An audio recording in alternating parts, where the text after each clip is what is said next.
In the lively city of Obodo, where cars honked all day and people moved about in busy markets, stood Obodo High School. It was known for being a place where students were molded into responsible young adults. Parents believed the school was strict, but some students had mastered the art of hiding their mischievous ways. Among them were Ada, Kofi, Sola, and Amaka, a close group of friends.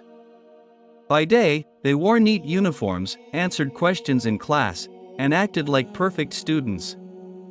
But at night, they were a different story. They called themselves the Night Runners. The plan: one evening, Ada, the leader of the group, gathered her friends behind the dormitory. "Guys, this school is boring," she said. "The real fun is out there in the city. Tonight, we're going to Club Safari. Who's in?" Kofi, the most daring, grinned. "I'd been waiting for this." Sola looked worried. "What if we get caught? This school doesn't joke with rules." "Don't be a coward," Ada replied. "We've done this before, and nothing happened. Just trust me." They agreed. The plan was simple: wait until their dorm supervisor, Auntie Agatha, fell asleep, sneak out through a hole in the fence near the kitchen, and head to the city. Into the night, at 10 p.m., the night runners were ready. They changed into casual clothes hidden under their beds and tiptoed out of the dormitory. Amaka's heart pounded as she followed her friends through the dark. "Are you sure about this?" she whispered. "Relax," Kofi replied, "you'll thank us later." They slipped through the hole in the fence and walked to the main road. Kofi flagged down a taxi, and in no time, they arrived at Club Safari, the hottest spot in Obodo. The club was alive with colorful lights, loud music, and people dancing without a care.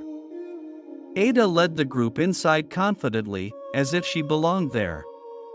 Kofi joined the dance floor immediately, while Sola found a corner to relax. Amaka hesitated but eventually let Ada drag her to the dance floor. The night runners felt unstoppable, enjoying the excitement of the forbidden. They had no idea that trouble was watching. Trouble in the shadows. Mr. Okoro, the strictest teacher in Obodo High, lived a few streets away from the club. That night, he was on his way home when he spotted familiar faces entering Club Safari. Squinting to confirm, his jaw dropped. "Ada? Kofi? In a club? These kids are playing with fire." The next morning, the school was buzzing. An emergency assembly was called, and the principal, Mrs. Ease, spoke with anger in her voice. "Some of you think you're too smart to follow rules. Sneaking out at night is not only dangerous but a disgrace to this school. We will find those responsible." Ada and her friends sat quietly, pretending not to hear the whispers around them. The discovery: that evening, Mr. Okoro conducted a surprise dorm inspection. The broken fence was discovered, and it didn't take long for younger students, scared of punishment, to reveal the names of those who used it. When Ada was called to the principal's office, she tried to deny everything. "Ma, it wasn't us. Someone must be lying." But when Mr. Okoro described seeing her and Kofi clearly, the truth unraveled. Their punishment was announced the next day: 1 week suspension, extra chores, and mandatory counseling sessions. A lesson learned. At first, the group thought they could endure the punishment without feeling guilty. But the counseling sessions changed their minds. Anty Ndozi, a social worker, shared stories of young people who had lost their way because of bad decisions. "You're lucky you got caught early," she told them. "Many don't get a second chance." Her words hit hard. Ada began to realize her leadership skills could be used for better things. She joined the school debate team and became a star. Amaka, who discovered she loved singing, joined the choir and performed in school events.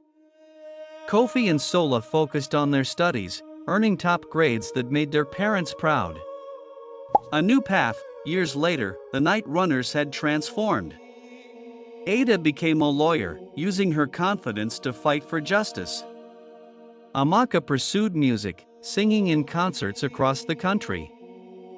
Kofi started a successful business, and Sola became an engineer.